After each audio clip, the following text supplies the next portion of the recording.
Mheshimiwa Spika, kufuatia taarifa iliyowasilishwa leo na mwenyekiti wa kamati ya kudumu ya Bunge ya Elimu, Utamaduni, Michezo ya uchambuzi wa bajeti ya Wizara ya Habari, Utamaduni, Sanaa, Michezo katika bunge lako tukufu, naomba kutoa hoja kwamba bunge lako tukufu likubali kupokea, kujadili, kupitisha makadirio ya mapato na matumizi ya Wizara ya Habari, Utamaduni, Sanaa na Michezo fungu namba 96 kwa mwaka 2026/27. Mheshimiwa Spika, naomba hotuba yangu yote iingie katika kumbukumbu rasmi ya Bunge kama ilivyowasilishwa. Mheshimiwa Spika, awali ya yote nianze kwa kumshukuru Mwenyezi Mungu mwingi wa rehema kwa kuendelea kupatia uhai, afya njema, kutuwezesha kukutana tena siku ya leo kujadili ustawi wa sekta ya habari, utamaduni, sanaa na michezo. Tuendelee kumwomba Mwenyezi Mungu atuongoze katika kujadili hotuba hii ya bajeti kwa dhamira ya kuhakikisha sekta ya habari, utamaduni, sanaa na michezo zinakuwa na mchango mkubwa katika maendeleo ya ustawi wa taifa letu. Mheshimiwa Spika, kwa unyenyekevu mkubwa nitumie fursa hii kumshukuru Mheshimiwa Daktari Samia Suluhu Hassan, Rais wa Jamhuri ya Muungano wa Tanzania, kwa kuniamini na kuniteua kwanza kuwa naibu waziri wa habari na pia kuwa waziri kamili wa habari, utamaduni, sanaa na michezo. Hii ni heshima kubwa sana kwangu na kwa familia yangu, na nachukua kama chachu ya kuendelea kulitumikia taifa hili kwa bidii, weledi, uadilifu mkubwa. Nimhakikishie tu Mheshimiwa Rais ya kwamba utumishi alionipatia nitahakikisha ninamlipa kwa uadilifu mkubwa. Mheshimiwa Spika, niruhusu nitumie fursa hii kumpongeza tena Daktari Samia Suluhu Hassan, Rais wa Jamhuri ya Muungano wa Tanzania, kwa uongozi wake mahiri na maono mapana yanayolenga kuleta maendeleo kwa wananchi mmoja mmoja na uchumi wa taifa kwa ujumla. Pia nimpongeze kwa kuendelea kuliongoza taifa vyema katika kipindi hiki ambacho dunia inakumbana na changamoto mbalimbali, hususan migogoro ya kivita Mashariki ya Kati na vita ya Urusi na Ukraine ambayo imeathiri kwa kiasi kikubwa uchumi wa dunia, ikiwemo kupanda kwa bei za mafuta, bidhaa mbalimbali. Pamoja na changamoto hizo, Mheshimiwa Rais Daktari Samia ameendelea kuonyesha uongozi imara na mahiri kuhakikisha kwamba taifa linabaki moja na tunaendelea kusonga mbele. Mheshimiwa Spika, niruhusu tena nimpongeze Mheshimiwa Daktari Mwigulu Lameck Nchemba, Waziri Mkuu wa Jamhuri ya Muungano wa Tanzania, kwa hotuba yake ya bajeti aliyotoa mwelekeo wa utekelezaji wa malengo ya serikali katika mwaka 2025/26 na mwelekeo wa shughuli za serikali katika mwaka 2026/27 pamoja na masuala mengine. Hotuba hiyo imetoa maelezo kuhusu sekta zilizo chini ya wizara yangu imezingatia na itatekeleza maelekezo yote yaliyotolewa na Mheshimiwa Waziri Mkuu Daktari Lameck Mwigulu Nchemba. Mheshimiwa Spika, kipekee naomba nikupongeze wewe Mheshimiwa Musa Azzan Zungu, Spika wa Bunge la Jamhuri ya Muungano wa Tanzania, kwa kuliongoza kwa busara na weledi mkubwa Bunge la 13 la Jamhuri ya Muungano wa Tanzania. Maelekezo yako na miongozo yako imekuwa na msingi wa ufanisi mkubwa wa Bunge katika kusimamia serikali kutekeleza vyema majukumu yetu. Vile vile nampongeza Mheshimiwa Daniel Silo, mbunge naibu Spika wa Bunge la Jamhuri ya Muungano wa Tanzania, kwa kusaidia na kushauriana vyema katika utekelezaji wa majukumu yake. Nawapongeza pia sana waheshimiwa wenye viti, Mheshimiwa Deodatus Manyika, Mheshimiwa Cecilia Daniel Peloso pamoja na Mheshimiwa Najma kwa kumsimamia vema kwa ustadi mkubwa mijadala katika bunge lako tukufu. Mheshimiwa Spika, nichukue fursa hii kuishukuru kwa dhati kamati ya kudumu ya Bunge, Elimu, Utamaduni, Michezo chini ya mwenyekiti wake Mheshimiwa Husna Juma Sekiboko na Mheshimiwa Colonel Lucas Magembe, makamu mwenyekiti wa kamati, pamoja na wajumbe wote wa kamati kwa maelekezo, ushauri, maoni yao kwa wizara yangu ambayo yametusaidia sana katika kuboresha utendaji kazi. Maelekezo yao yamesaidia kwa kiwango kikubwa katika uwasilishaji wa hotuba hii mbele yako Mheshimiwa Spika. Kamati hii imekuwa nguzo muhimu katika usimamizi madhubuti wa utekelezaji wa bajeti na ukaguzi wa miradi, ambapo imefanikiwa kuhakikisha rasilimali za umma zinatumiwa kwa ufanisi na kwa manufaa ya umma kama misingi ya nyumba imara. Ndivyo uongozi wa kamati hii ulivyojenga misingi madhubuti wa maendeleo unaoleta mafanikio endelevu na mabadiliko chanya katika jamii yetu. Mheshimiwa Spika, kwa masikitiko yangu kwamba katika kipindi cha mwaka 2025-26 bunge lako tukufu lilipatwa na misiba mbalimbali ya waheshimiwa wabunge. Misiba hiyo ni pamoja na msiba wa Mheshimiwa William Lukuvi aliyekuwa mbunge wa Isimani na waziri wa nchi ofisi ya waziri mkuu, sera, bunge na uratibu na watu wenye ulemavu, Mheshimiwa Jenista Joakim Mhagama aliyekuwa mbunge wa jimbo la Peramiho, na Mheshimiwa Halima Idi Nasoro aliyekuwa mbunge wa viti maalum akiwakilisha wafanyakazi. Kwa niaba ya wizara na wadau wetu, tunatoa pole kwako Mheshimiwa Spika, Mheshimiwa Naibu Spika, waheshimiwa wabunge, familia za marehemu, ndugu jamaa na marafiki na Watanzania wote kwa ujumla. Mwenyezi Mungu azilaze roho za marehemu mahala pema peponi. Mheshimiwa Spika, mafanikio yaliyopatikana katika kipindi chote hiki kutokana na ushirikiano mzuri miongoni mwa wadau wa wizara wakiwemo viongozi, watumishi, wadau wa shirika wa maendeleo ya wizara, natambua mchango wao mkubwa wanaoutoa kwa wizara, ambapo umeleta matunda yanayoweza kujivunia mbele ya bunge lako tukufu. Mheshimiwa Spika, niruhusu pia kwa dhati ya moyo wangu nimshukuru Mheshimiwa Hamisi Mwinjuma, mbunge, naibu waziri wa utamaduni, sanaa na michezo, kwa ushirikiano anaonipa katika kutekeleza majukumu yangu ya wizara. Nimshukuru pia ndugu Gerson Msigwa, katibu mkuu, ndugu Matthew Ntonda, naibu katibu mkuu, wakuu wa idara na vitengo, wakuu wa taasisi zilizoko chini ya wizara na watumishi wote wanaofanya kazi kwa bidii na wanaohakikisha mipango ya wizara inatekelezwa kama ilivyopangwa.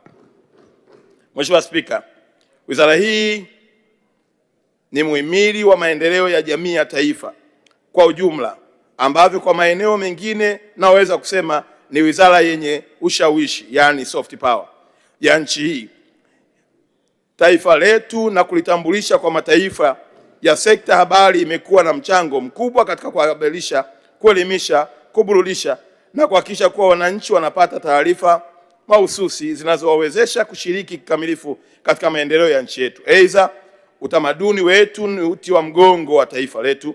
Hivyo kupitia sekta ya utamaduni, serikali imeendelea kujenga uzalendo, kuhifadhi mila na desturi pamoja na maadili ya Mtanzania. Mheshimiwa Spika, serikali inayoongozwa na Daktari Samia Suluhu Hassan, Rais wa Jamhuri ya Muungano wa Tanzania, kwa kuona umuhimu wa sekta hii hususan michezo, imefanya uwekezaji mkubwa unaolenga kuinua taifa katika ramani ya michezo.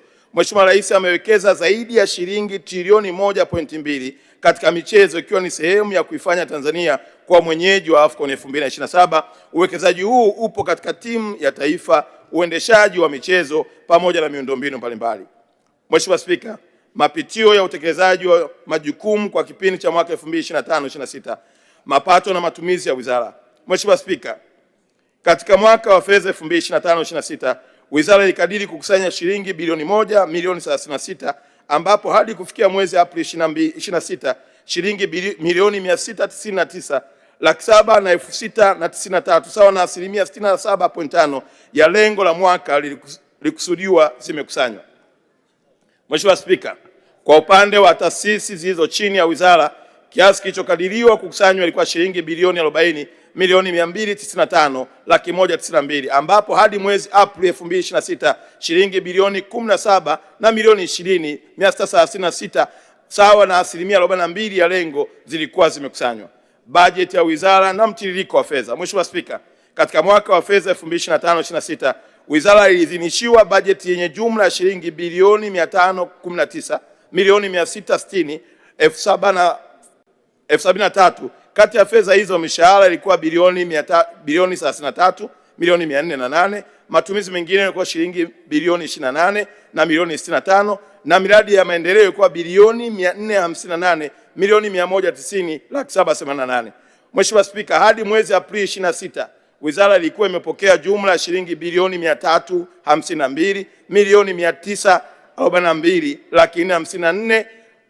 352,942,454,472 na senti 97 sawa na 67.9% ya bajeti yote. Kati ya fedha za bajeti ya mishahara, matumizi mengineyo shilingi bilioni 20 sawa na 74.6%. Bajeti ya matumizi mengineyo ya miradi ya maendeleo ni shilingi bilioni 304,332 na 344,080 na senti 26 sawa na 66.4% ya bajeti ya miradi ya maendeleo. Mheshimiwa Spika, utekelezaji wa majukumu ya wizara kwa mwaka 2025/26 katika sekta ya habari. Wizara kupitia idara ya habari na msemaji mkuu wa serikali imeendelea kuisemea serikali kwa kutoa taarifa mbalimbali kuhusu utekelezaji wa miradi ya maendeleo nchini. Katika kipindi cha kuanzia Julai 25 hadi Aprili 26, wizara imefanikiwa kuandaa mikutano 22 ya msemaji mkuu wa serikali na vyombo vya habari. Mheshimiwa Spika, katika kuhakikisha wananchi wanaendelea kupata taarifa sahihi kuhusu mambo mbalimbali yanayofanywa na serikali, wizara imeratibu mikutano 30 ya taasisi za serikali kuzungumza na waandishi wa habari, ambapo aidha iliratibu mikutano 15 ya waheshimiwa mawaziri kueleza utekelezaji wa majukumu ya kitekelezaji wa ahadi za Mheshimiwa Daktari Samia Suluhu Hassan, Rais wa Jamhuri ya Muungano wa Tanzania, katika kipindi cha siku 100 za muhula wake wa pili wa serikali ya awamu ya 6. Vile vile wizara imechapisha nakala 20,000 za jarida la nchi yetu linalohusu mafanikio ya utekelezaji wa shughuli mbalimbali za serikali. Mheshimiwa Spika, wizara kupitia TBC imeendelea na utekelezaji wa miradi ya upanuzi wa usikivu kwa kujenga vituo vya kurusha matangazo ya redio masafa ya FM katika wilaya 18 nchini. Ujenzi unaoendelea katika wilaya za Kalembo, Rukwa, Liwale, Lindi, Rufiji, Pwani, Biharamulo, Kagera, Urambo, Igunga, Tabora, Karatu, Manyara, Kilolo, Iringa, Ulanga, Morogoro, Iramba, Singida na Kagera na Ngara, Kagera. Wakati huo huo, TBC imepokea mitambo ya masafa ya FM kwa ajili ya wilaya za Tanganyika, Katavi, Gairo, Morogoro, Hanang', Manyara, Sia, Kilimanjaro, Mpwapwa, Dodoma. Aidha, TBC inashirikiana na wadau wengine wa maendeleo ya mawasiliano na teknolojia ya habari ikiwemo mfuko wa mawasiliano kwa wote, ambapo mradi wa upanuzi wa usikivu unaotekelezwa katika wilaya 10 za Kyerwa, Kagera, Chunya, Mbeya, Kiteto, Manyara, Chemba, Dodoma, Mkinga, Tanga. Maeneo mengine ambayo mradi unatekelezwa ni katika maeneo ya Bukombe, Geita, Usangi, Kilimanjaro, Lombo, Kilimanjaro, Buhigwa, Kigoma na Tunduru, Ruvuma. Mheshimiwa Spika, TBC kwa kushirikiana na Wizara ya Mawasiliano, Teknolojia ya Habari imetekeleza mradi wa upanuzi wa usikivu katika wilaya 15. Kazi ya ufungaji wa mitambo ya kurusha matangazo imekamilika kwa vituo Arumeru, Arusha, Meatu, Simiyu, Sengerema, Mwanza, Kilosa, Morogoro, Mpwapwa, Dodoma, Mombo, Songwe. Eza ujenzi wa majengo ya kuhifadhi mitambo inayoendelea kwenye halmashauri ya Iringa vijijini, Lushoto, Tanga, Simanjiro, Manyara, Mbipwe, Rukwa, Nyang'hwale, Geita, Kilombero, Morogoro, Nkasi Kusini, Rukwa, Itigi, Singida na Mkalama, Singida. Mheshimiwa Spika, kukamilika kwa ujenzi wa vituo hivi kutaongeza usikivu wa 98% na hadi kufikia Aprili 2026 usikivu wa redio wa TBC umefika wilaya 139. Mheshimiwa Spika, katika kuhakikisha kuwa TBC inafikia vijana wengi, majukwaa ya mitandao, maboresho makubwa ya kimaudhui na mifumo yamefanyiwa kupitiwa Bongo FM, TBC2, TBC mtandao. Chaneli hizi za kimkakati zimekuwa chachu kwa kuongeza watazamaji, wafuatiliaji, wasikilizaji. Vile vile TBC kupitia chaneli yake ya Tanzania Safari ambayo ni mahususi kwa ajili ya TBC kupitisha chaneli yake ya Tanzania Safari ambayo ni mahususi kwa ajili ya kutangaza fursa za utalii na utajiri wa maliasili za nchi yetu, imewezesha kuandaa maudhui ya kutafasiri na kurusha jumla ya vipindi 10,125 katika lugha 5 za kimataifa ambapo ni Kireno, Kiarabu, Kiingereza, Kifaransa na Kichina. Mheshimiwa Spika, tarehe 2 Septemba 2022, Mheshimiwa Daktari Samia Suluhu Hassan, Rais wa Jamhuri ya Muungano wa Tanzania, alipokuwa Bagamoyo kwa ajili ya maandalizi ya filamu ya Royal Tour, aliagiza TANAPA kuitangaza njia ya utumwa kuwa kivutio cha utalii. Kufuatia agizo hilo, wataalamu wa Chuo Kikuu cha Dar es Salaam kwa kushirikiana na TANAPA walifanya utafiti wa kuwasilisha ripoti iliyobainisha vivutio na mikakati ya utangazaji. Wizara kupitia TBC imetekeleza agizo hilo kwa kutambua njia ya misafara ya utumwa na wapagazi na kutangaza kupitia kampeni ya The Slave Caravan inayorushwa na chaneli ya utalii ya Tanzania Safari. Kampeni hii inalenga kutangaza njia ya utumwa na vivutio vyake ambavyo havijulikani sana kwa Watanzania na wageni. Kupitia kampeni hii vituo 14 vimebainishwa kutoka Zanzibar, Bagamoyo hadi Ujiji Kigoma, vitakavyotumika kuhifadhi historia ya watumwa, utumwa, masulia na maisha baada ya kukomeshwa kwa utumwa. Kupitia kampeni hii ya The Slave Caravan, serikali itatarajia kuigeuza historia chungu ya utumwa kuwa fursa ya elimu, hifadhi na maendeleo ya utalii nchini Tanzania. Mheshimiwa Spika, channel ya TBC1, TBC2 na Tanzania Safari kwa kupitia mtandao wa television ya Carnival International zimeweza kufikia nchi 46 zinazoongea Kiingereza, Kifaransa, Kireno. Nchi hizo ni pamoja na Angola, Benin, Burkina Faso, Botswana, Burundi, Kameruni, Jamhuri ya Afrika ya Kati, Chadi, Kongo, Jamhuri ya Kidemokrasia ya Kongo, Djibouti, Equatorial Guinea, Ethiopia, Eritrea, Gaboni, Gambia, Ghana, Guinea-Bissau, Ivory Coast, Kenya, Liberia, Lesotho, Mali, Malawi, Mauritius, Mozambique, Namibia, Nigeria, Niger, Rwanda, Senegal, Sierra Leone, Somalia, Sudani, Afrika Kusini, Sudani ya Kusini, Uganda, Tanzania, Togo, Zambia, Zimbabwe. Eza kupitia Azam nchi 7 zimefikiwa ambapo ni Tanzania, Kenya, Burundi, Uganda, Rwanda, Malawi na Zimbabwe. Mheshimiwa Spika, Wizara kupitia TSN imeendelea kutekeleza mradi wa ufungaji wa mitambo mipya ya kisasa ya uchapaji kwa kujenga jengo la kiwanda cha uchapaji na kununua mitambo mipya ya kisasa ya kuchapaji. Hatua ya ujenzi wa jengo la kiwanda cha uchapaji imefikia 83.1. Ununuzi wa mitambo mipya ya kisasa ya uchapaji umefikia 85%. Mheshimiwa Spika, Wizara kupitia TSN imeendelea kuboresha uandaaji wa uchapaji wa maudhui kupitia magazeti, channel ya mitandao na majukwaa ya mitandao ya kijamii. Maudhui haya yamejulikana katika kuhabarisha mafanikio ya serikali ya awamu ya 6 inayoongozwa na Mheshimiwa Daktari Samia Suluhu Hassan, Rais wa Jamhuri ya Muungano wa Tanzania. Hadi kufikia Aprili 2026, TSN imeandaa na kuchapisha jumla ya makala 2973 za kimkakati. Mheshimiwa Spika, TSN imeanzisha mkataba maalum wa historia kwa kuweka matoleo ya zamani ya magazeti na picha kwenye mfumo wa kidijitali.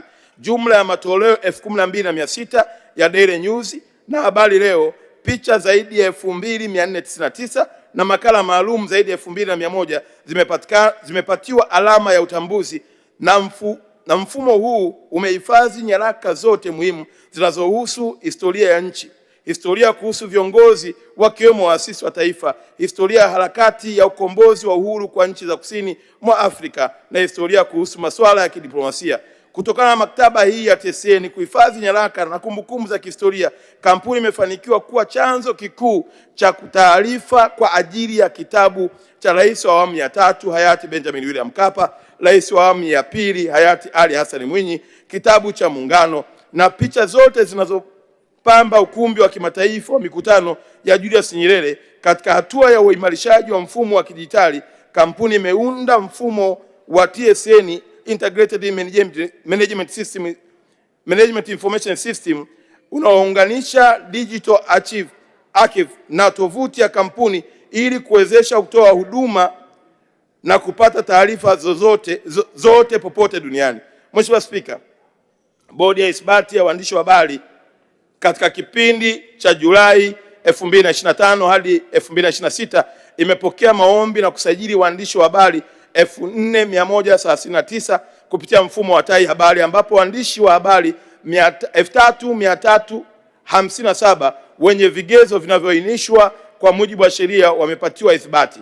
Malalamiko 14 ya uvunjifu wa maadili ya taaluma ya habari yameshughulikiwa. Mheshimiwa Spika, Wizara kupitia Bodi ya Ithibati ya Waandishi wa Habari imeandaa mwongozo maalum, na naomba nisome vizuri taratibu. Mheshimiwa Spika, Wizara kupitia Bodi ya Ithibati ya Waandishi wa Habari imeandaa mwongozo maalum wa kisheria utakaowezesha wanahabari wakongwe walioathiriwa na mfumo wa ithibati kurejea katika mfumo rasmi kwa kuzingatia masharti ya sheria huduma za habari sura namba 229 ambayo ilitungwa kwa ajili ya kukuza taaluma ya uandishi wa habari kwa kuweka mfumo wa kitaasisi utakaosimamia sekta ya habari.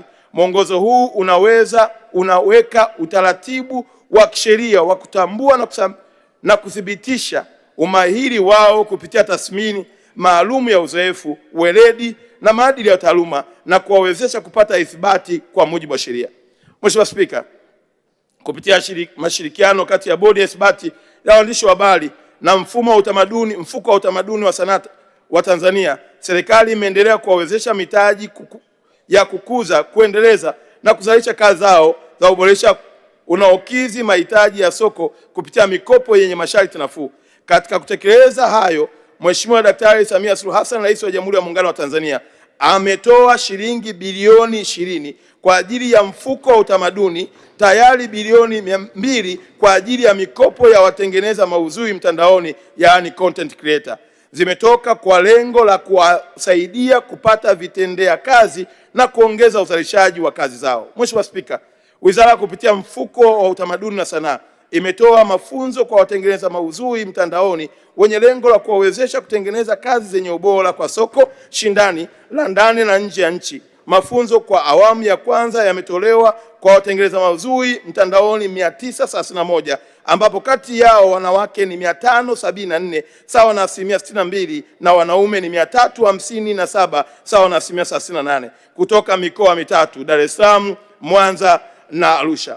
Mheshimiwa Spika, kamati ya maudhui imepewa jukumu la kusimamia maudhui yanayotolewa katika vyombo vya habari na kuchukua hatua pale inapotokea ukiukwaji wa sheria, kanuni na maadili. Kabla ya kuchukua hatua za kisheria, serikali hutanguliza mazungumzo, ushauri, utoaji wa maelekezo kwa vyombo husika, ikilenga kutoa fursa ya kujirekebisha. Hatua hizi huchukuliwa pale ambapo ukiukaji unaendelea, unajirudia au unasababisha madhara makubwa kwa umma. Katika kipindi cha Julai 25 hadi Aprili 26, Wizara kupitia kamati ya maudhui ya Mamlaka ya Mawasiliano imetekeleza majukumu yafuatayo: 1. Kufanya vikao 9 vya kamati la kushughulikia masharti dhidi ya watoa huduma 14 ambao walikiuka sheria, kanuni, masharti ya leseni zao. Kufanya mapitio ya taarifa ya ukiukaji wa kanuni za utangazaji dhidi ya watoa huduma 11 maudhui ya utangazaji uliobainika kuwa na ukiukaji wa mara kwa mara wa sheria, kanuni na masharti ya leseni, na kushiriki kwenye vikao 3 vya mashauriano na watoa huduma wa utangazaji na maudhui kuhusu uzingatiaji wa sheria, kanuni, masharti ya leseni na maadili ya uandishi na utangazaji wa habari. Mheshimiwa Spika, sekta ya maendeleo ya utamaduni. Tanzania imejaliwa kuwa na utajiri mkubwa wa wanuai wa urithi wa utamaduni. Katika kuhakikisha kuwa urithi huu unalindwa, unahifadhiwa na kuendelezwa, serikali imefanya utafiti wa kutambua, kuorodhesha na kulinda urithi wa utamaduni usioshikika kwa manufaa ya kizazi cha sasa na kijacho.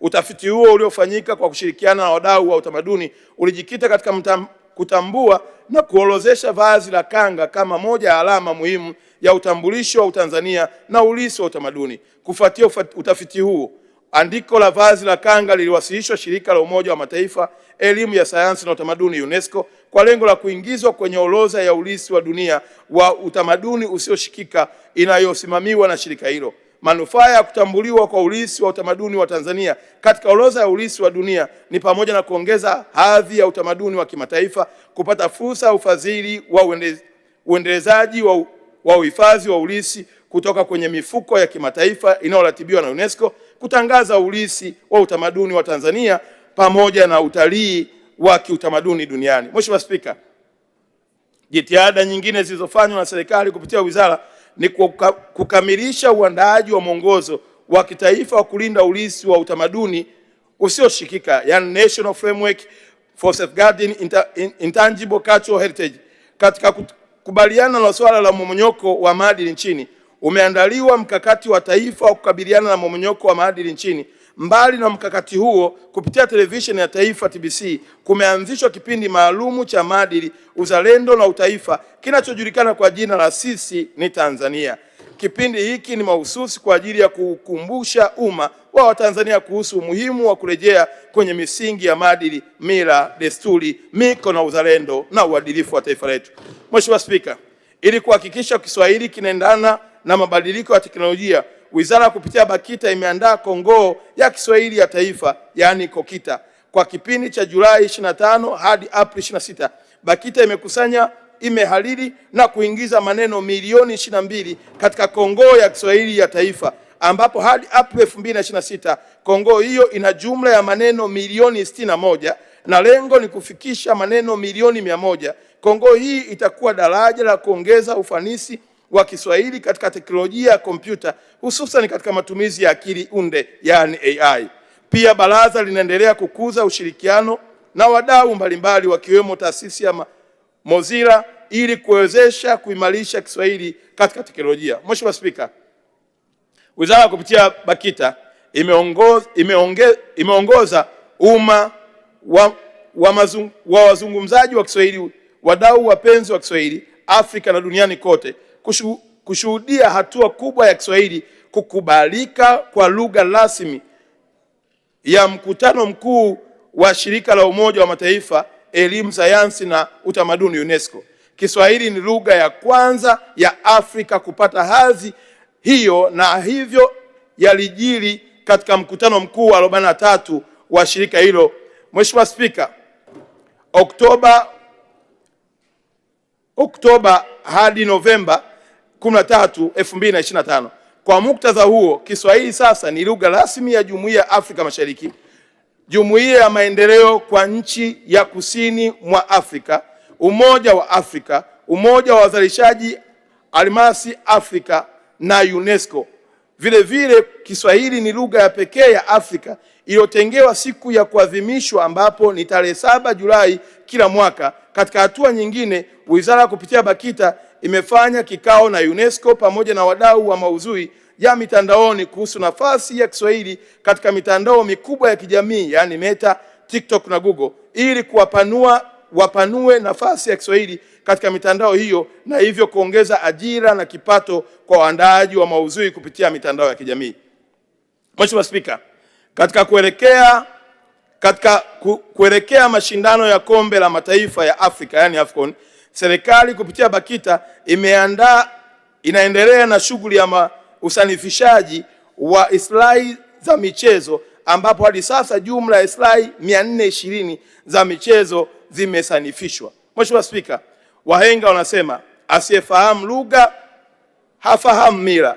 Wizara kupitia BAKITA imeendelea kuelimisha umma kuhusu kuzingatia matumizi ya Kiswahili fasaha na sanifu pamoja na utamaduni wake. Shughuli hii imeuishwa kuandaa na kurushwa hewani jumla ya vipindi 1057 kupitia vituo vya redio na television. Mafunzo ya msasa ya matumizi ya Kiswahili fasaha na sanifu pamoja na utamaduni wake yametolewa na waandishi wa uwezeshi ofisi 844, makatibu na makatibu halmashauri 12 pamoja na wahudumu wa mapokezi ya huduma kwa wateja 52.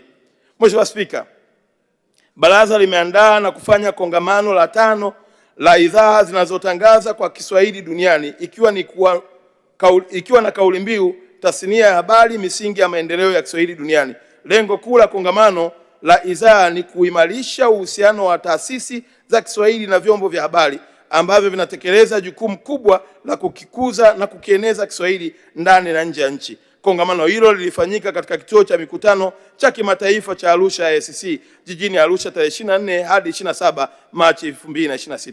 Mheshimiwa Spika, Tanzania ina jumla ya vituo 55 vya kufundisha Kiswahili kwa wageni, ambapo vituo 20 vipo nje ya nchi na vituo 35 vipo nchini. Ufunguaji wa vituo hivi umeongeza chachu ya kujifunza Kiswahili kwa wageni. Mheshimiwa Spika, serikali kupitia kituo cha ulisi wa ukombozi wa bara la Afrika inaendelea kudumisha hadhi ya Tanzania kama mama wa ukombozi Afrika kwa kitendo, kwa kuhakikisha kuwa mchango wetu wa kihistoria unatambulika, unahifadhiwa na kuendelezwa kwa manufaa ya vizazi vya sasa na vizazi vijavyo.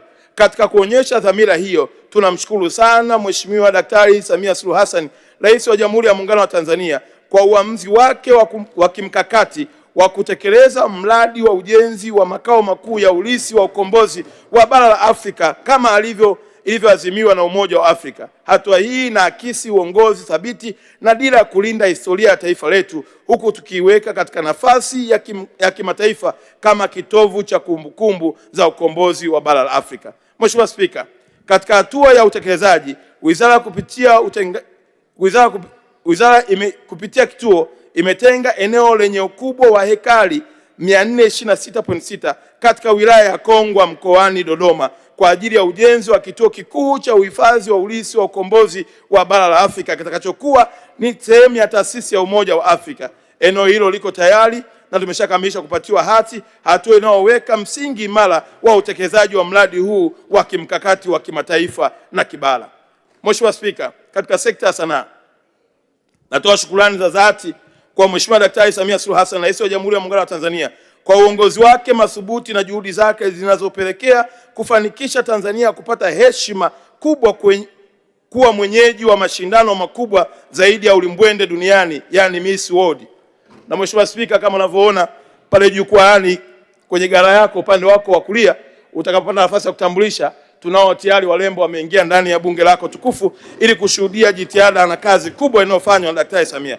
Mashindano hayo yanatarajiwa kuleta manufaa makubwa kiuchumi na kijamii kupitia mapato ya viingilio, huduma za utalii, udhamini, biashara za wageni, pamoja na kutoa fursa kwa wabunifu wa ndani kujifunza na kujitangaza kimataifa.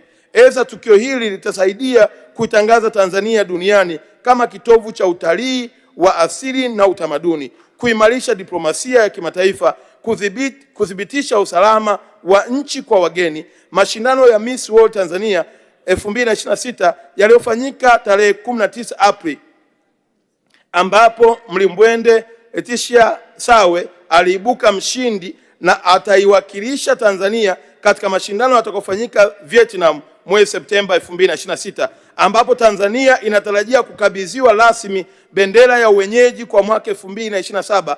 Mashindano ya Miss World 2027 yatatumika kama kichocheo cha hamasa kuelekea AFCON 2027 na kuongeza mwamko wa kitaifa pamoja na ushiriki wa wananchi katika maandalizi ya tukio hilo kubwa la kihistoria kwa bara la Afrika. Mheshimiwa Spika,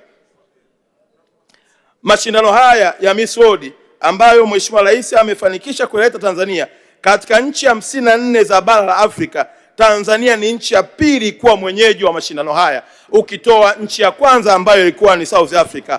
Na kwa kutokana na mazungumzo mazuri yaliyofanywa na Daktari Samia nasi tukiwa wawakilishi wake, mwandaaji wa mashindano haya amelizia kuwa Tanzania mwenyeji wa waandaaji wa mashindano ya Miss World itafanyika miaka 3 mfululizo na kuleta nchi zaidi ya 180 katika taifa la Tanzania.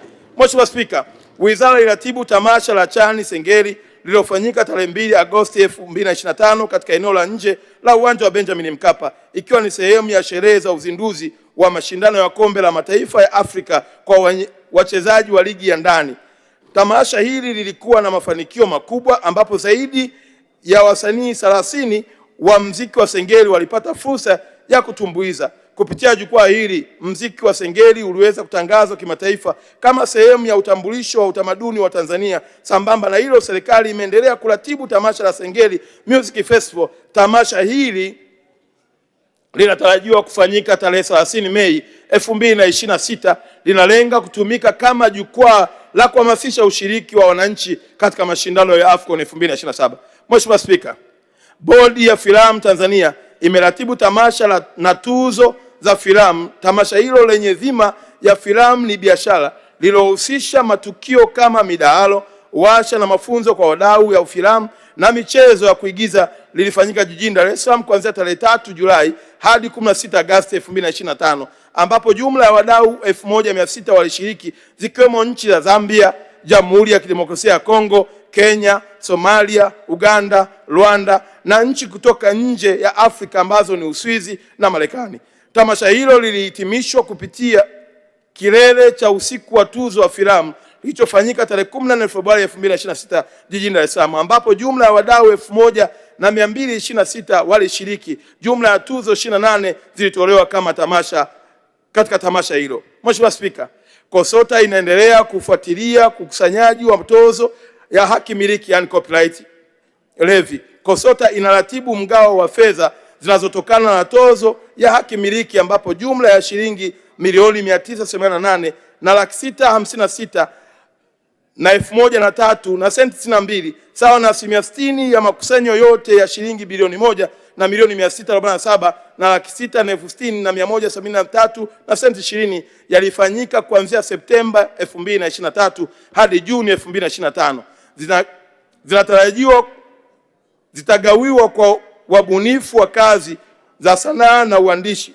Mchanganuo wa mgao ni daraja la muziki 20%, filamu 15%, sanaa ya uandishi wa asili 10%, sanaa ya ufundi asili 7.5% na sanaa ya maonyesho 7.5%. Mheshimiwa Spika, Mfuko wa Utamaduni wa Sanaa Tanzania umewezesha upatikanaji wa mikopo kwa wasanii kwa kushirikiana na taasisi za kifedha. Serikali kupitia mfuko imetoa mikopo yenye thamani ya shilingi bilioni 3 na milioni 535 kwa miradi 229 ya utamaduni na sanaa. Aidha, sekta zilizonufaika na mikopo hiyo ni filamu, ufundi, muziki, lugha na fashion. Imewezesha pia katika mikoa ya Dar es Salaam, mikoa ya Pwani, Morogoro, Manyara, Arusha, Mwanza, Kagera, Shinyanga. Mheshimiwa Spika, makofi yanavyozidi ndivyo ambapo pesa hizi tutapeleka kwa ajili ya hao wasanii. Naomba kurudia tena. Katika mikoa 15, mkoa wa Dar es Salaam, mkoa wa Pwani, mkoa wa Morogoro, mkoa wa Manyara, mkoa wa Arusha, mkoa wa Mwanza, mkoa wa Kagera, mkoa wa Shinyanga, Mara, Geita, Mbeya, Kilimanjaro, Ruvuma, Tabora. Hali kadhalika kupitia mradi hii iliyotekelezwa, jumla ya ajira 75,537 zimezalishwa na kuwanufaisha wananchi zaidi ya 971,285. Mheshimiwa Spika, maendeleo ya michezo. Wizara imeratibu kwa ufanisi michuano ya mpira wa miguu ya Afrika kwa wachezaji wa ndani, yani CHAN 2024. Mashindano ya CHAN ni kigezo ambacho Shirikisho la Soka Afrika CAF hutumia kama kipimo cha nchi kuwa mwenyeji wa mashindano ya AFCON. Mashindano hayo yalifanyika nchini kuanzia tarehe 2 hadi tarehe 30 Agosti 2025, ambapo nchi ya Tanzania, Kenya na Uganda zilikuwa mwenyeji. Timu ya taifa, yani Taifa Star, ilishiriki na kuonyesha kiwango cha juu cha ushindani kwa kufanikiwa kufika hatua ya robo fainali, hatua inayodhihirisha kuimarika kwa soka letu la ndani. Aidha, kutokana na ubora wa maandalizi ya usimamizi wa mashindano hayo, CAF ilimtunuku tuzo ya heshima Mheshimiwa Daktari Samia Suluhu Hassan, Rais wa Jamhuri ya Muungano wa Tanzania, kwa kazi nzuri, njema na ufanisi mkubwa ulioonekana katika maandalizi ya CHAN. Mheshimiwa Spika, sambamba na mashindano hayo, serikali kupitia wizara imeendelea na maandalizi ya mashindano ya Kombe la Mataifa ya Afrika 2027 kwa kutekeleza kwa ufanisi majukumu mbalimbali, hususan ujenzi na ukarabati wa miundombinu wa michezo katika miji wenyeji wa Dar es Salaam, Arusha, na ambapo ni ukarabati wa uwanja wa Benjamin Mkapa umefikia 95%, ukarabati wa viwanja vitatu vya mazoezi ya Gymkhana pamoja na Meja General Isamuhyo na shule ya sheria imekamilika. Ujenzi wa viwanja vitatu vingine vya mazoezi, yani Farasi, Leaders Club na Gymkhana 2 vipo katika hatua za awali. Ujenzi wa uwanja wa Arusha wenye uwezo wa kuchukua Watanzania zaidi ya 32,000 umefikia 77.5%, na ujenzi wa kiwanja kimoja cha mazoezi kinachojengwa katika eneo la uwanja wa Arusha umefikia 60%, na matarajio yetu kuwa ifikapo Agosti 2026 serikali itakamilisha miundombinu yote kwa ajili ya AFCON, ikiwa pamoja na ujenzi wa viwanja vidogo vidogo vya mazoezi vitatu ambavyo viko katika eneo la Magereza, liko eneo la Ingototo na pamoja na kiwanja cha Mgambo jijini Arusha. Mheshimiwa Spika, katika kudhihirisha dhamira ya dhati ya serikali kuhakikisha tunafanikisha mashindano ya AFCON 2027, tayari Mheshimiwa Daktari Samia Suluhu Hassan, Rais wa Jamhuri ya Muungano wa Tanzania, ameridhia kutoa kiasi cha dola za Kimarekani milioni 30 sawa na shilingi bilioni 76 na milioni 157 na laki moja kama ada ya uandaaji wa mashindano husika. Hii ndiyo tafasiri halisi ya Daktari Samia Suluhu Hassan kama mwanamichezo namba 1 nchini Tanzania. Mheshimiwa Spika, sambamba na maandalizi ya miundombinu ya AFCON 2027, serikali imeendelea kuwekeza katika maendeleo ya miundombinu mingine ya michezo nchini kwa kutekeleza miradi mikubwa ya kimkakati yenye lengo la kukuza vipaji na kuboresha huduma za michezo kwa wananchi. Miradi mingine inayotekelezwa ni ujenzi wa akademi za michezo katika chuo cha maendeleo ya michezo Malia, ambapo utekelezaji wake umefikia 49%, ujenzi wa uwanja wa mpira wa miguu jijini Dodoma wenye uwezo wa kuchukua watu 32,500 ambapo umefikia 5%, ujenzi wa kituo cha mazoezi na kupumzikia wananchi jijini Dodoma ambao umefikia 73.5%, ujenzi wa kituo cha mazoezi ya kupumzikia wananchi jijini Dar es Salaam kilichofikia 49%, na ukarabati wa uwanja wa Uhuru ambapo umefikia 70%. Mheshimiwa Spika, serikali kupitia Baraza la Michezo la Taifa imeendelea kuwezesha ushiriki wa wanamichezo na timu za taifa katika mashindano ya kimataifa. Serikali inampongeza mwanariadha Alphonce Felix Simbu, na imani iko ndani kwenye jengo lako tukufu Mheshimiwa Spika, aliyefanikiwa kushinda medali ya dhahabu katika mashindano ya riadha ya dunia yaliyofanyika Septemba 2025 jijini Tokyo, Japani, ikiwa ni medali ya kwanza ya dhahabu ya kwanza Tanzania katika mashindano hayo tangu kupata uhuru. Pia kuibuka mshindi wa pili wa kushinda medali ya fedha katika mashindano ya marathon ya kimataifa yaliyofanyika tarehe 20 Aprili 2026 jijini Boston, Marekani. Pia tunampongeza mwanariadha John Were aliyetwaa medali ya dhahabu katika mashindano ya nusu marathon yaliyofanyika tarehe 19 Aprili 26 nchini Poland. Mheshimiwa Spika, hao washindi wetu wote tumewaleta pia kwenye bajeti yetu ikiwa sehemu ya kupata heshima ya bunge lako tukufu kwa kazi nzuri wanayoifanya ya kuiwakilisha Tanzania. Sambamba na hiyo Mheshimiwa Spika, serikali inazipongeza timu ya taifa ya mpira wa miguu Taifa Star kwa kufika hatua ya 16 bora katika mashindano ya AFCON 2025 yaliyofanyika nchini Morocco na kufika hatua ya robo fainali ya mashindano ya CHAN yaliyofanyika 2024. Timu ya wanawake pia kwa kushiriki kombe la dunia 2025 nchini Ufilipino na kufikia hatua ya makundi. Twiga Star iliyotoa ubingwa wa Sakafa Senior Women Championship 2025 na kufuzu AFCON ya 2026, pamoja na timu ya mpira wa miguu kwa wenye ulemavu kwa kushiriki mashindano ya Afrika Mashariki na Kati nchini Burundi. Aidha, wizara inatoa pongezi kwa timu ya taifa ya ngumi kwa kushinda jumla ya medali 18. Mheshimiwa Spika, zoezi la ngumi au mashindano ya ngumi haya sio ya mchezo, kwa sababu unaweza kushangaa tayari linatoka, lakini tumepata medali 18. Za dhahabu ni 1, fedha ni 4 na za shaba ziko 13 katika mashindano ya kanda ya 3 ya Afrika yaliyofanyika Kenya mwaka 2025.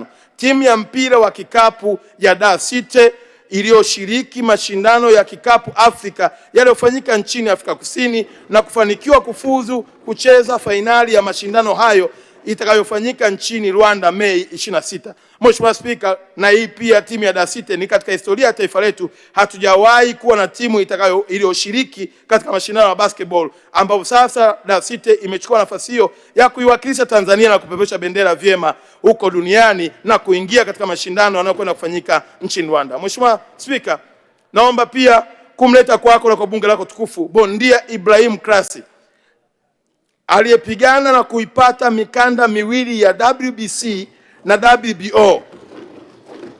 Huyu kapata ushindi mkubwa na mikanda hiyo na thamani kubwa, na hivi tunavyoongea tuko naye pia ndani ya bunge lako tukufu, ikiwa ni sehemu ya kupata heshima ya waheshimiwa wabunge chini ya bunge lako Mheshimiwa Spika, katika kazi kubwa nzuri anayoifanya. Lakini pia tunaye bondia Lupasi Shoti ambaye alishinda mkanda wa IBO Africa. Tunaye pia Amani Bariki aliyeshinda mkanda wa WBC Intercontinental. Tunaye Frenki Shangembe aliyeshinda mkanda wa WBO Afrika wa uzito wa kilo 90.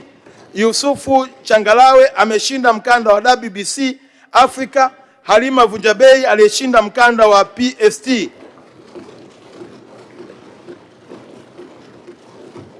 Mafanikio hayo yanaonyesha maendeleo chanya ya michezo nchini. Mheshimiwa Spika, wizara kupitia BMT kwa kushirikiana na shirikisho la mpira wa miguu Tanzania liliratibu mkutano wa kamati ya utendaji wa shirikisho la mpira wa miguu Afrika yani CAF, ambapo ulifanyika tarehe 13 Februari 2026 jijini Dar es Salaam.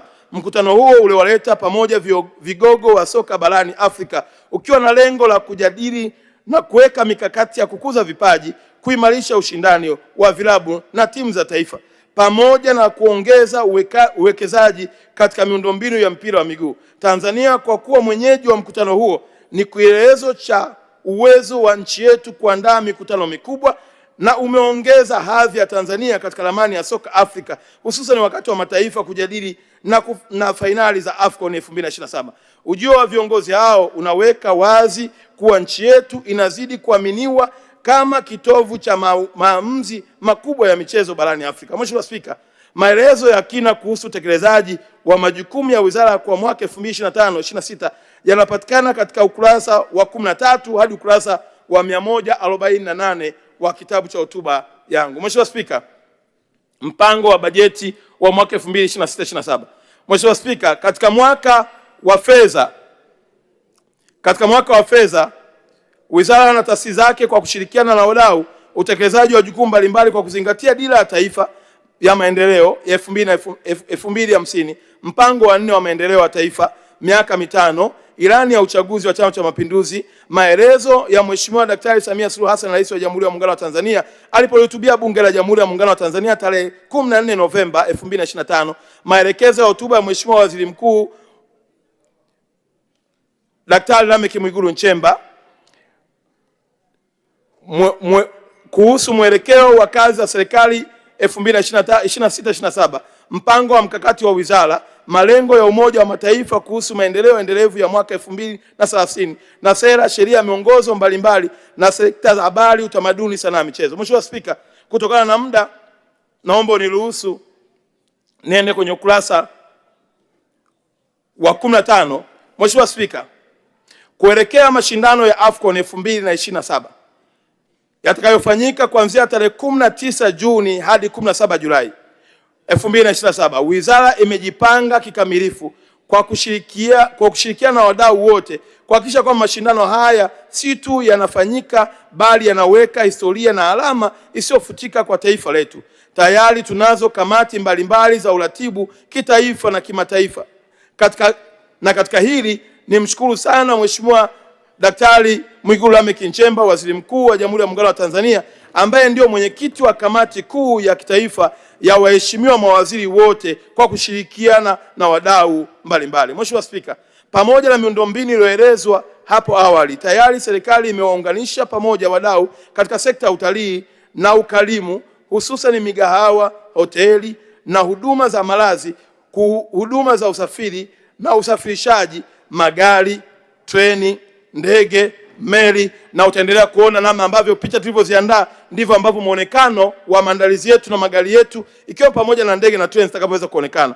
Mheshimiwa Spika, maeneo ya starehe ya burudani kwa mashabiki, yani fan zone, maboresho ya muonekano wa miji yetu, vivutio vya utalii, mbuga, fukwe na mali ya kale, matibabu ya kibingwa, ulinzi na usalama, uhamiaji na mikakati mahususi ya hamasa kuelekea AFCON 2027 imeandaliwa, ambapo utazinduliwa hivi karibuni na kuhakikishia kuwa kila Mtanzania anakuwa sehemu ya mashindano haya kwa lengo la kunufaika na fursa za AFCON na kutangaza Tanzania. Mheshimiwa Spika, kutokana na hayo yote tumeendelea kushirikiana na wadau na wanamichezo maarufu walioonekana kusaidia au kutoa mchango mkubwa kwa nchi zao na dunia katika soka. Na hapa niruhusu nimtambulishe tena kwako na kwa bunge lako tukufu mwanamichezo maarufu Didier Drogba, ambaye ni mchezaji bora wa wakati wote na nahodha wa zamani wa timu ya taifa ya Ivory Coast.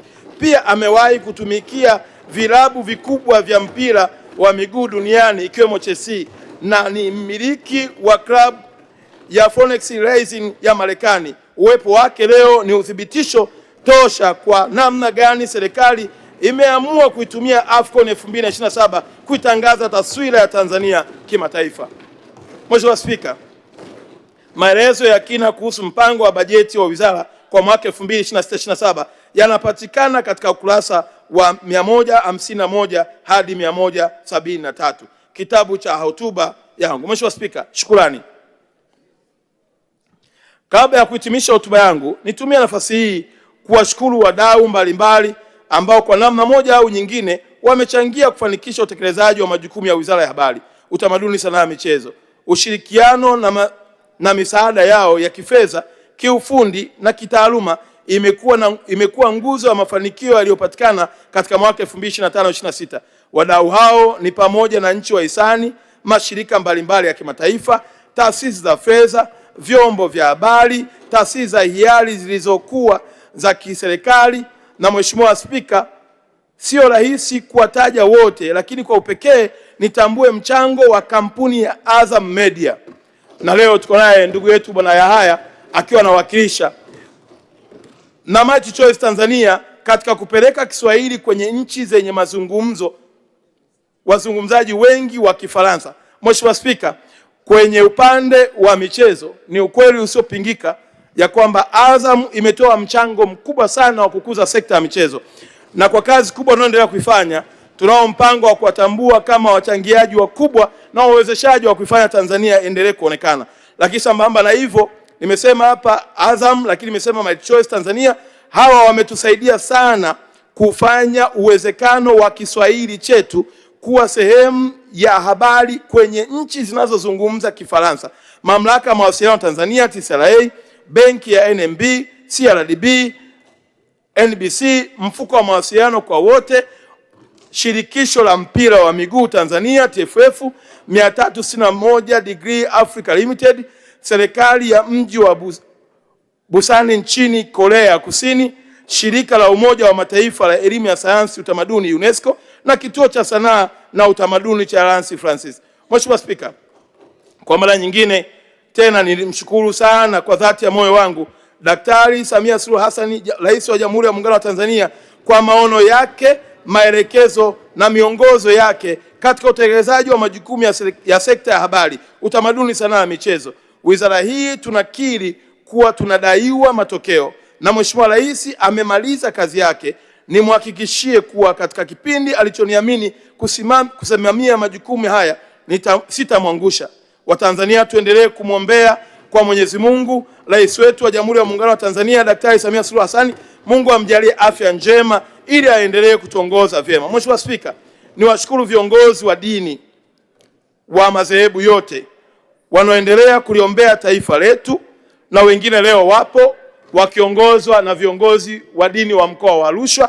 Tuko naye pia kazi wa mkoa, tuko na maaskofu ambao wamekuja kwa pamoja kuendelea kutuombea, ikiwa ni sehemu ya kulinda amani na umoja wa taifa letu. Mheshimiwa Spika, ninakushukuru tena Chama changu cha Mapinduzi chini ya mwenyekiti Daktari Samia Suluhu Hassan kwa kunipendekeza kuwa mgombea na hatimaye kuchaguliwa kwa kura nyingi na wananchi kuwa mbunge wa jimbo la Arusha mjini. Ninaahidi kulipa imani hii kubwa kwa utumishi wenye matokeo chana kwa chama changu cha Mapinduzi. Mheshimiwa Spika, kwa mara nyingine tena niwashukuru wananchi wa jimbo la Arusha mjini kwa ushirikiano wanaonipa katika utekelezaji wa mipango ya maendeleo ya jimbo letu. Arusha tulichelewa sana, na sasa kutekeleza shughuli za misingi za maendeleo ni sasa. Wananchi wameamua kubadili sura ya Arusha kwa kufanya kazi. Na washukuru sana sana waheshimiwa madiwani wakiongozwa na Mheshimiwa Mstahiki Meya wa jiji la Arusha na madiwani wote, Mheshimiwa Spika, wa jiji la Arusha wako humu ndani kwenye bunge lako tukufu.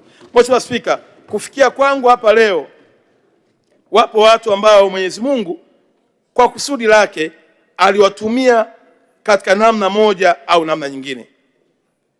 Nitamani wangelikuwepo wakaona kazi walioifanya, lakini niruhusu tu kwa upendo mkubwa na kwa kuheshimu nitambue sana mchango wa hayati Samuel John Sita, aliyekuwa mbunge wa Urambo na spika wa bunge la Jamhuri ya Muungano la 9, aliyefanya kazi kubwa ya kunilea, kunifundisha na kunifundisha kazi kubwa ya uongozi. Lakini niruhusu pia nitambue mchango wa hayati Reginald Mengi, baba wa wengi, aliyetoa mchango mkubwa katika maisha yangu, ikiwa ni pamoja na kulipa ada wakati nasoma chuo kikuu.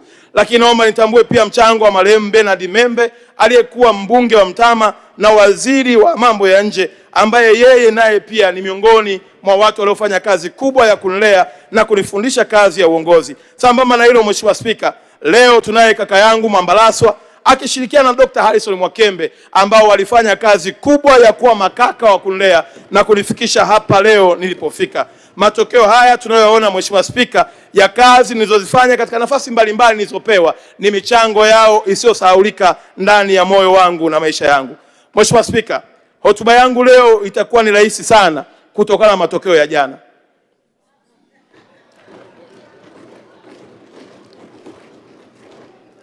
Wakati najiandaa kuja hapa, Mheshimiwa Spika, Mheshimiwa Waziri Mkuu alinipigia simu akaniomba nisionyeshe furaha yangu kutokana na matokeo ya jana.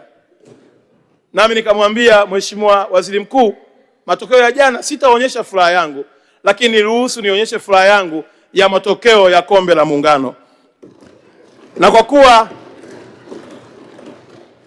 kuwa matokeo ya Kombe la Muungano yalimpa wakati mgumu Mheshimiwa Waziri Mkuu kulazimika kueleza uvumilivu ambao Simba wameendelea kuonyesha, basi nimhakikishie Mheshimiwa Waziri Mkuu nitasimamia vilabu vyote na kuhakikisha kwamba vinaleta ushindani sahihi na kuleta matokeo chanya ya kukuza mpira wetu wa miguu. Mheshimiwa Spika, ni ukweli usiopingika, utambuzi wa wizara yetu katika mchango chanya uliotolewa na vilabu hivi viwili hauwezi kuepukika. Simba na Yanga wamekuwa nguzo wa mchezo wa mpira wa Tanzania na tunawaombea kila laheri katika uimarishaji wa uongozi wao ili waendelee kuwa mwalimu na kuleta fursa nyingi zaidi kwa timu zetu za ndani. Mheshimiwa Spika, nishukuru familia yangu, hususan mke wangu kipenzi Maria Felix Masenge na watoto wangu wote akiwepo Kigan Paul Makonda, Kenze Paul Makonda na Kezi Paul Makonda, ambao leo mke wangu ameniambia hata kuja kwenye bunge atabaki kulinua jina la Bwana ili kazi hii ifanywe kwa utukufu mkubwa. Lakini pia nao watoto ambao ninawalea akiwepo Tina na wengine ambao wako pale nyumbani wanaoendelea kuomba kuhakikisha kwamba baba yao anaifanya kazi iliyokamilika. Ninafahamu ya kwamba mchango wa wadada hawa, tena wadada wa kazi ambao wananipa chakula, lakini wako kwenye mfungo kumwombea baba yao wakiongozwa na dada yao Ela ili niifanye kazi ya utukufu wa Mungu katika mimbari hii. Mheshimiwa Spika, napenda kutoa shukrani zangu za dhati kwako binafsi, Naibu Spika, wenye viti wa bunge na waheshimiwa wa bunge na wananchi wote kwa kunisikiliza. Baada ya kusema hayo, Mheshimiwa Spika, niruhusu sasa hitimisho. Mwaka 2026/27 wizara inatarajia kukusanya jumla ya shilingi bilioni 1,058,000. Aidha, kwa upande wa taasisi 12 zilizo chini ya wizara ya, kiasi kinachotarajiwa kukusanywa ni shilingi bilioni 40,898,000 na 692,000.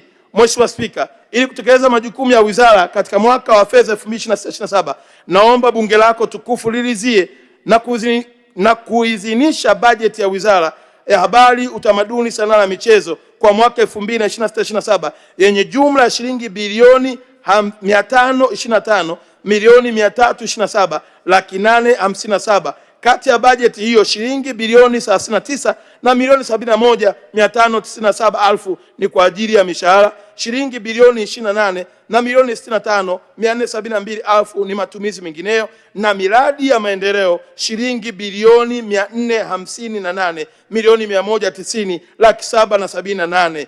Mheshimiwa Spika, kwa unyenyekevu mkubwa naomba kutoa hoja.